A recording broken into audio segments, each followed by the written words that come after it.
Te Kahu taking off, thanks to Geoff of Botson.tv. We are talking simultaneously on Word on Water TV. So thanks to our Australian new friend who has supplied us this secret video of the new succulent video exactly of the new test boat of Emirates in New Zealand.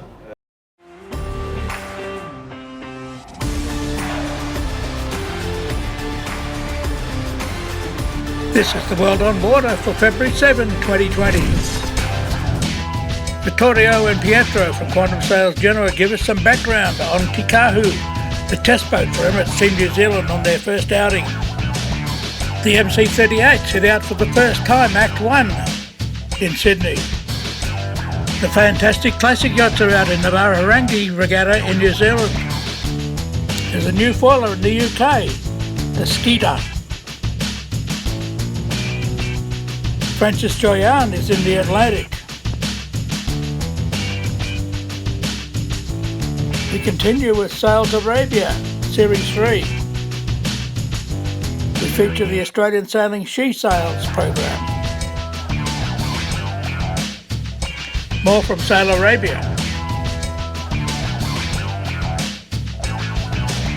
In the Caribbean, it's the Grenada Sailing Festival. And day 4 of the Australian Youth Regatta. And now here's our exclusive report on the MHYC New Zealand test boat. Te Kahu taking off, thanks to Geoff of Botson.tv. We are talking simultaneously on Word on Water TV. So thanks to our Australian new friend who has supplied us this secret video of the new succulent video exactly of the new test boat of Emirates in New Zealand. The particularity of this video is it's the first time we see on video the takeoff of this kind of boat. This is a particularly difficult maneuver, as all these boats have a relatively low righting moment, so a capability of staying upright during normal sailing speed. Exactly, which is about 6 knots, 7 knots. Is terrible. It's terrible. It's very difficult to drive these boats. Maybe even more difficult than driving them at 40 knots, probably. So because the foils are actually not lifting, or lifting very, very little, no? Exactly, so. And the boat doesn't have a bulb, so doesn't have a long keel. A proper bulb. So the only righting moment you can have is from the lift of the foil to leeward, or the bulb, let's say the weight you have on the arm that is lifted, in this case, all the way lifted to windward. We were thinking there could have been a flight takeoff mode with both of the lifting foils in the water, while actually we see the procedure of the New Zealand is different. Exactly, this is for sure one of the reasons why, and this we already told in previous videos, they did actually the Kahu, so the Hawk, this new boat, with a V-shaped hull, so with a flat surface actually, but when the boat is heel to leeward. As we foresee, this is the mode the boat uses when he's normally sailing and trying to take off. So we see in the video the boat start sailing in, let's say, normal speeds. Exactly, like reaching, something like this, reaching and not that much wind. And then it has the maneuver, the perfect maneuver to take off. So, which means you need to laugh very, very quickly. But before laughing, you need to close the jib sheet and then to pull the mostly all the way the mainsail sheet while you are turning the boat. This is a movement you normally also do on normal boats when you want to achieve an extra speed, because with this movement obviously you have a good apparent wind direction, and then you have an extra wind speed. Exactly. So just because of your movement. You increase your apparent wind speed with the movement of your boat. this is done exactly when the boat is starting to take off. So we see the boat heel a little bit to windward, not really to windward, but the boat rides up, so your foil starts to provide some righting moment, and in that moment, in that particular moment, they pull the sheets of the sails, go upwind, and start the ludicrous mode speed. The problem is before go back reaching, which was the intention, Exactly. there has been like a ventilation, so the boat came down on the water again. We see the ventilation well in the video, and so they have to restart a little bit the maneuver, but actually they are so fast they can go up on the foil again quite quickly. Then also because of the cost, there have been a big bear off, Exactly. and then a good online speed, let's say, with the trial of the system. Looked like something like a trial of the system, because also it was the 29th of January, so one of the first days of sailing. Exactly. So it will be quite interesting to see in Cagliari these takeoffs of the various teams, also because of the arm that is outside now, so Exactly. it prevents quite a bit of maneuvers when the boats are close one to each other. So Probably a lot of times in a small period, so in 20 minutes, like exactly, 3 or 4 times. it will be fast. Okay, thank you. Ciao.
The water temperature was as hot as the competition in the 2020 Mahurangi Regatta. Yachts and launches of all shapes and sizes came to enjoy the sheltered waters and friendly competition organised by the Mahurangi Cruising Club. Located only 20 miles north of Auckland, it's an ideal location to attract a large number of competitors. The traditional Saturday morning launch parade snaked its way around the harbour, showing off New Zealand's rich history in boat building. Beautiful launches of all ages showing off their gorgeous lines. A salute past Sullivan's Beach and the parade headed back to Scott's Landing. A nice breeze came in from the south and it was a very biased start line, causing some congestion at the southern end. Fortunately, manners prevailed and the fleet were off, making a great sight with the classic yachts among the modern day counterparts. Some holes in the wind up the harbour kept the tacticians busy, with the recently restored A Ricky taking gun in the classic A division. The awesome prize giving and barbecue at Scott's Landing was almost 2-storey parking for inflatables, with full tide reducing the beach area. What a perfect setting for festivities. No rest on Sunday as a number of craft headed back to Auckland in the passage race for the anniversary regatta the following day. Headwinds tested out wind shift picking ability, but flat seas, sun and a building breeze saw everyone enjoy the day. Farewell from one of the largest sailing regattas in the country.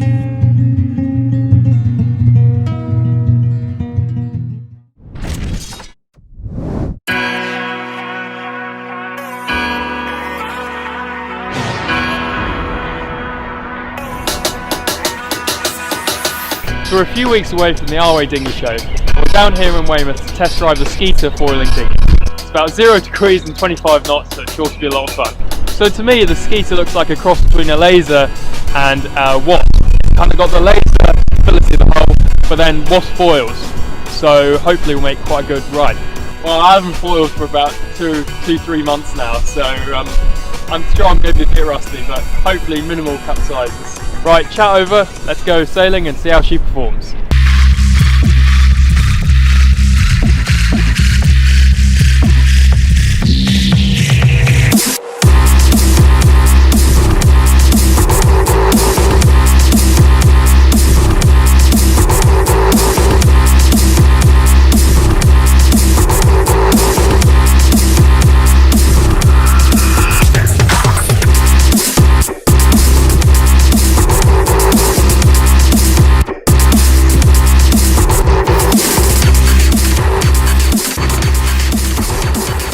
The boat came about from Jim French at Skeeter Foiling Craft, and they could see a growing demand for people wanting to learn to foil, so they've worked tirelessly for years and years now at trying to find a product that can service people who want to learn to foil and do it in a safe environment, but not, you know, sacrifice the performance end of foiling. So once they have learned, they're actually in a great boat that they can progress in really quickly. A moth is like the most advanced level that you can get and kind of the pinnacle of foiling.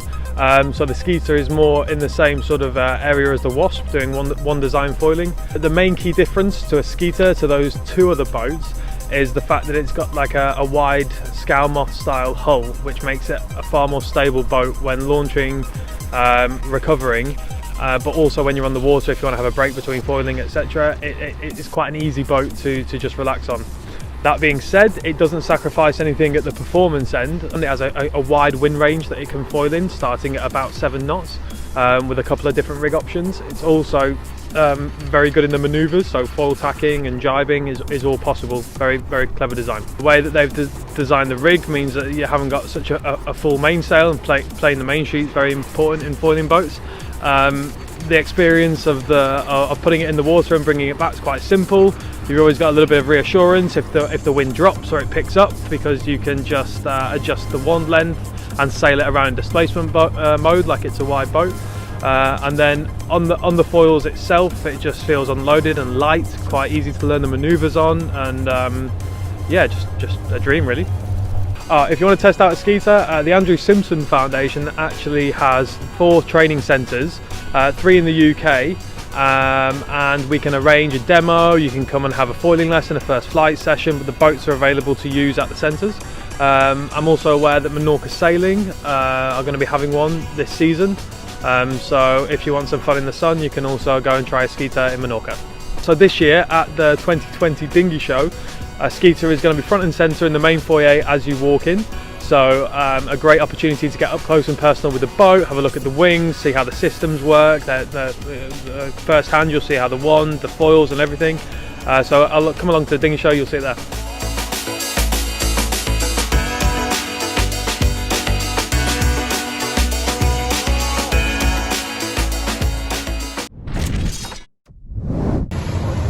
Voilà, on vient de passer le cap de Bonne-Espérance cette nuit. On a eu une première moitié, je dirais, très tumultueuse avec des passages de front dans l'océan Indien. Là, on attaque une remontée de l'Atlantique, je dirais, plus paisible, lycéenne, et qu'on espère rapide toutefois. Hein, donc, on est toujours dans les temps du record et on espère y rester. L'équipage va bien, on est tous en forme, tout le monde est au top. Ciao, bye bye.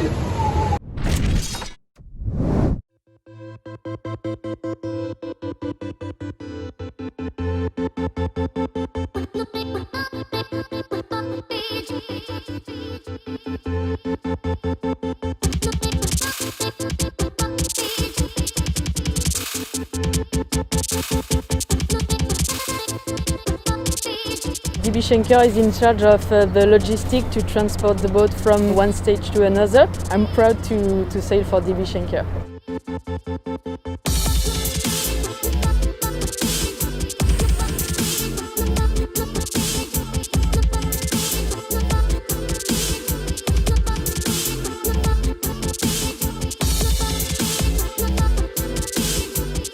Sailing Arabian the tour has been very nice. I think everybody has fun. Everybody is very close and very tight racing. Everything is possible and everybody happy to be here.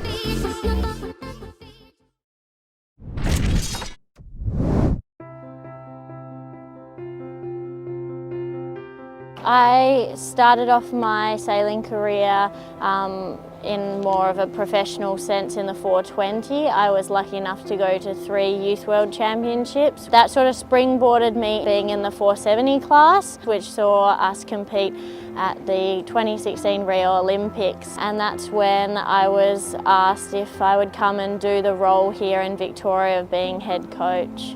Nice, really well done. Absolutely love my job. I love being at the age I am. I'm quite a young coach, but I find that's really relatable to a lot of the kids I'm coaching and even adults, you know, hearing different experiences and different, you know, current knowledge from the circuit that's currently going on in the Olympic space. So it's really cool to be able to share all of that. It's something to remember as a female is that your voice is heard and that there is a pathway. There is people that are cheering for you to go down the path that you want to take in our sport. I think you've got to find the right people that will listen to you and really you know, take it upon yourself and really back yourself in all situations, whether you're an athlete in our sport or whether you're trying to find a career. There's a lot of different avenues and it's only going to get more and more exciting for females.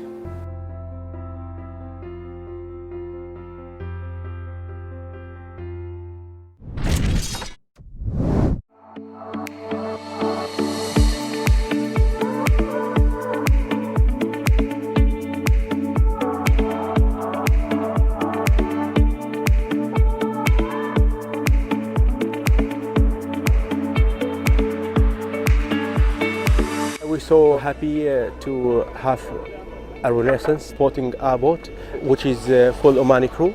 The Renaissance sponsors us from 2010 until now, is a very long time. So we try to make them happy this year. Inshallah, we'll be fighting for good results.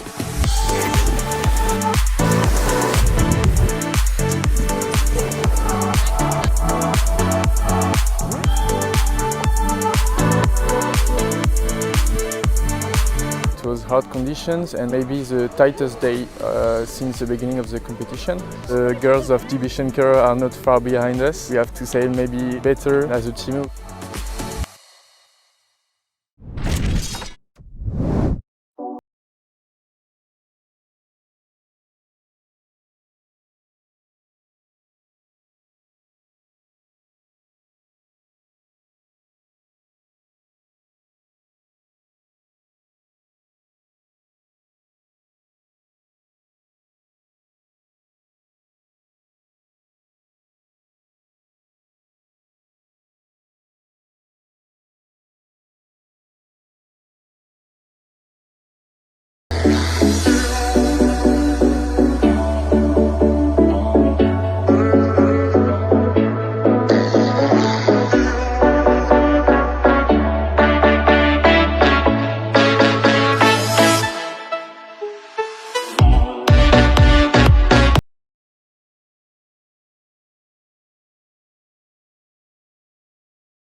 brought everybody down today to go have some racing in there. We gave them maximum time by bringing them down early, but unfortunately the weather didn't play cards with us. The breeze just never came in. We've got all this smoke haze from all the bushfires from around New South Wales and Victoria, and they've just covered the whole area. The smoke is just killing the sea breeze because it's just not allowing the land to heat back up and get the sea breeze back in there. It's very disappointing for us from the race committee. We wanted to get 2 races in today. We wanted to go racing yesterday, but we will only run fair races for the competition. The first 2 days we had some great conditions out there. First day was absolutely awesome. Boats were out there flying, capsizing, having all sorts of fun, and it was just wonderful to see. So, but we've got a series in, and the champions are the champions, but for us we would have loved to get more racing in, but that's part of sailing, and unfortunately we can't control the weather. But we'll try to give them a better one next year. I think anything's regatta was pretty difficult. Like, the first day was pretty windy, and the second day we had a bit of a range of conditions, and I think eventually we came out on top, but it was pretty close overall. It was really cool. We've been training for this for a while.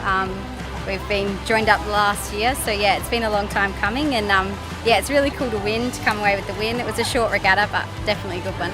We didn't know actually that it was going to be a 2-day event at the start, but I guess it showed how important every race is, and that we had to put in our hardest efforts in each race, and to come away with the win was really good. Yeah.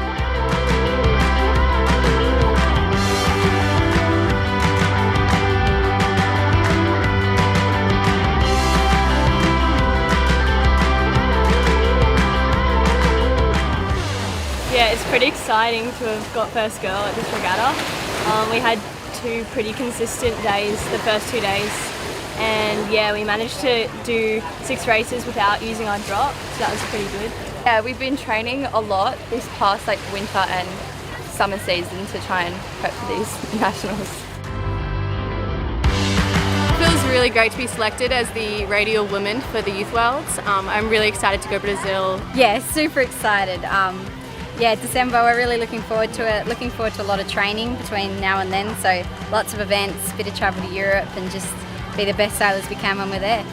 It was quite a tough battle between me and my mate Stefan, so it's kind of unfortunate we didn't get the last 2 days sailing in, but obviously we're just going to train hard and try and do our best for Youth Worlds in Brazil. So it's pretty surreal. Like, it's been our goals for probably a couple of years now. The Youth Worlds is like the top of the top for this class, so we just wanted to try and get to the top.